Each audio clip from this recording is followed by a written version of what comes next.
Hey guys, what's up? Welcome to Manika IAS. In the last video of Modern Indian History, Ancient Medieval Art and Culture, we have seen PYQs from year 2021, 22, 23, and this time we are going to see the PYQ of year 2024. Okay. So the very first question that we are going to look is about Buddhism. With reference to ancient India, Gautam Buddha was generally known by which of the following epithets, मतलब जो हमारे nickname वगैरह होते हैं, ठीक है, like आपका अपना नाम कुछ होगा, ऑफिशियली आप यूज करते होगे, आप घर पे कुछ नाम यूज करते होगे, तो इसमें आपको यही बताना है, ठीक है, व्हाट इज इट। तो the very first option is given by Nayaputta, ठीक है, दूसरा इज साक्य मुनि, तीसरा इज तथागता। तो अगर आपने कुछ भी ऑनलाइन देखा होगा तो साक्य मुनि और तथागता दोनों आपके यूज होते हैं बेसिकली गौतम बुद्धा के नाम के लिए, but Nayaputta is basically use for Mahavira, ठीक है। So this is a wrong statement, ठीक है, आई मीन ऑप्शन। तो Nayaputta is not there, one हट जाएगा, तो you have 2 and 3 as an answer. C Nayaputta refers to Nigantha नया an epithet of Mahavira Jainism, ठीक है, जैनिज्म में यूज होता है, not Buddhism. Shakyamuni the sage of Sakyas and Tathagata one who has दस गॉन और कम, ठीक है, and well known epithets of Gautam Buddha. So this is a very good question and obviously हमने पहले भी डिस्कस किया है, बुद्धिज्म और जैनिज्म से यूपीएससी में क्वेश्चन आते हैं, so you'll have to make sure that you know those things, ठीक है। Looking into question number 2, which one of the following is a work attributed to the playwright भाषा, ठीक है। अब आपको ये पता होना चाहिए भाषा, जैसे कि आपको सबको पता होगा about your various writers, ठीक है, poets that has been asked in UPSC examination, ठीक है। तो उसी तरीके से इसमें से कौन सा है, एक है महाभाष्य। महाभाष्य किसने लिखा है, ठीक है। काव्यालंकारा किसने लिखा है, ये नाट्य शास्त्र। नाट्य शास्त्र जो भी इंडियन म्यूजिक है और डांस है is basically inspired by Natya Shastra and it was written by Bharat Muni, ठीक है, भरत मुनि। तो ये ऑप्शन हट जाएगा, महाभाष्य, ठीक है, पतंजलि, ठीक है। एंड योर जो ऑप्शन है भाषा इज रिटन बाय मध्यमा Vyayoga. Madhyama Vyayoga actually it's a story of Pandava and specifically Pandava में भी आपके ये द भीम जो हैं उनके ऊपर ये स्टोरी है and how he actually met his son Ghatotkacha, ठीक है। तो Bhasa is celebrated Sanskrit play right, Madhyama Yoga Vyoga is one act play attributed to him, ठीक है। Natya Shastra is by Bharat Muni, Mahabhashya by Patanjali and Kavyalankara by Bhamaha, ठीक है। तो ये तीनों है, आपको ये देखना है दैट ये कौन से टाइम में लिखे गए, जैसे कि काव्यालंकारा अराउंड 7th century CE, ठीक है। नाट्य शास्त्र बाय भरत मुनि, ठीक है, it's a classical text. Mahabhashya is a monumental commentary on Panini's Sanskrit. Panini ने क्या लिखा था, अष्टाध्यायी लिखा था। अब ये ऑप्शन भी एक आ सकता है यूपीएससी एग्जाम में, सो this is a very important question. Next question number 3 is Sanghabhuti, an Indian Buddhist monk who traveled to China at the end of 4th century AD, was the author of commentary on what, ठीक है, प्रजनपिता Sutra, Visuddhi Magga, Sarvastivadin Vinaya and Lalita Vistara, ठीक है। So these are the 4 options. Basically Sanghabhuti एक Buddhist scholar थे who went to China in the late 4th century and is known for translating the Sarvastivadin Vinaya commentary, ठीक है। सो इसमें answer कौन सा है, सर्वस्ति वदिन विनय, ठीक है, C is the right answer. But just इसी से हमारा काम नहीं चलेगा, we have to know what is Prajnaparamita Sutra, because UPSC का जब हम क्वेश्चन सॉल्व करते हैं it's not about solving, it's about analysing. We have been reiterating this point time and again, ठीक है। सो इसका मतलब क्या है, this translates to perfection of wisdom and is the foundational text of Mahayana Buddhism, ठीक है। विशुद्धि मागा वेरी इंपॉर्टेंट, ठीक है। Visuddhi Magga the path of purification is the most important non canonical text in Theravada Buddhism, ठीक है। Various sub branches of Buddhism हमने last time भी discuss किया है। Lalita Vistara, this is a highly revered Mahayana Buddhism text, ठीक है, literally translated to the play in full. So the answer to this question is C, Sarvastivadin Vinaya, ठीक है। Next, consider the following information about archaeological sites. Chandraketugarh Orissa trading port. अब अगर आप इसका answer देखोगे, I am not revealing the answer right in front of you right now, but इसका answer UPSC ने गलत दिया है। UPSC actually given a wrong answer, is because देखो I show you the answer. The answer is B, जो official answer UPSC ने दिया है, and B reflects 1 and C।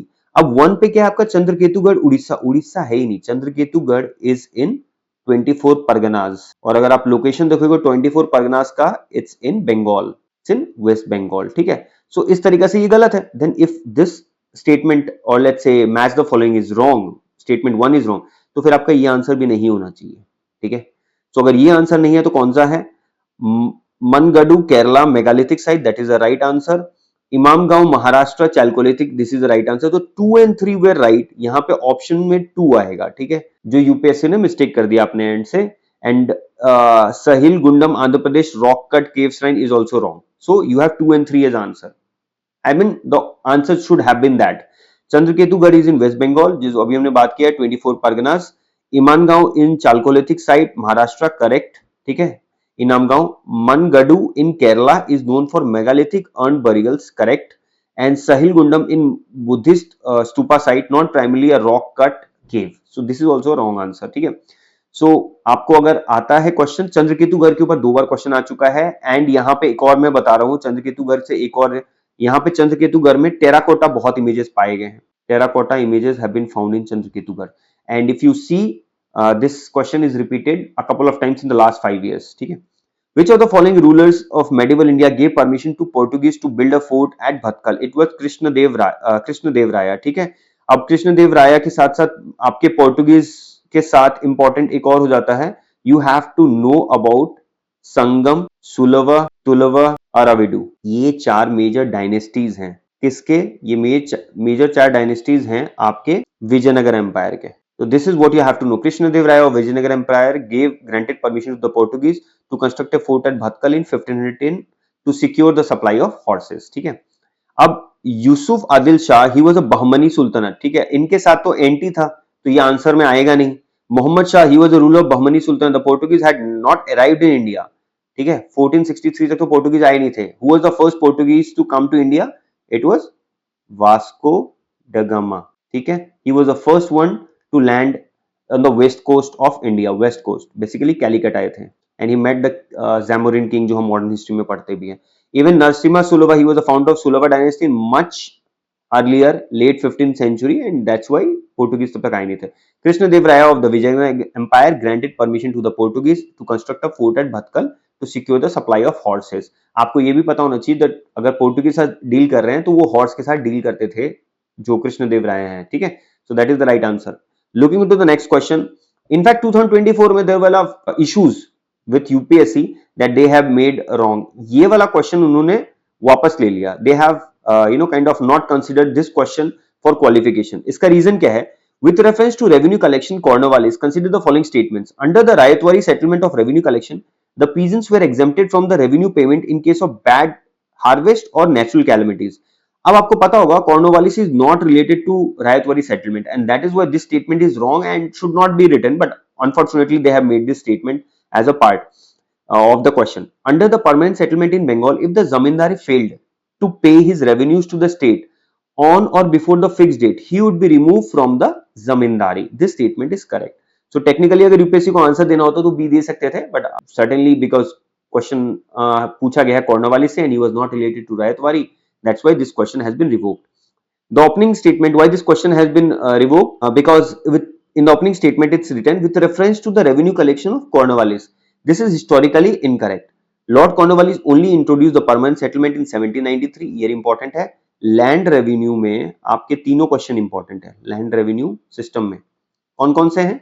एक आपका सबसे पहले है permanent settlement, second is your Ryotwari, third is your Mahalwari. ये तीनों बहुत इंपॉर्टेंट है and that is why you have to see these things. देखो, it had absolutely nothing to do with the Rayatwari system, which was devised later by Thomas Munro and Captain Alexander Reed, introduced in 1820, and इसी के साथ because of Rayatwari system there was Deccan riots, which we will see in MIH class, ठीक है। Deccan riots वाला एक चीज है जो इससे रिलेटेड है। Looking into the next question, which of the party is related to which leader? भारतीय जनसंघ, श्यामा प्रसाद मुखर्जी, करेक्ट है। Socialist party is by Jagjivan Ram and Congress for Democracy is by Jagjeevan Ram and Socialist Party is by Acharya Narendra Dev, ठीक है। so ये अलग से गलती match है। स्वतंत्र party is by Sri Rajagopalachari.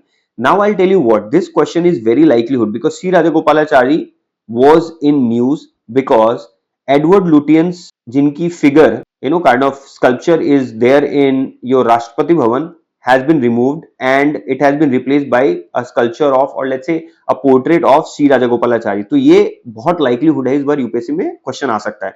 That's why you see option 2 is wrong, option 4 is wrong. You have only 2. ठीक है. श्यामा प्रसाद मुखर्जी founded the भारतीय Jansangh. C. Rajagopalachari founded the Swatantra Party, not the Socialist Party. Jagjeevan Ram founded the Congress for Democracy. Correct है. Acharya Narendra Dev was a socialist leader, not Swatantra. ठीक है. So answer is B. Question number 8, and this is the last question for 2024. There were only 8 questions from history. Which one of the following was the latest inclusion of intangible cultural heritage list of UNESCO? It was your Garba dance. Garba of Gujarat was described by UNESCO Intangible Cultural Heritage List in December 2023, and that is why this question has been asked in 2024.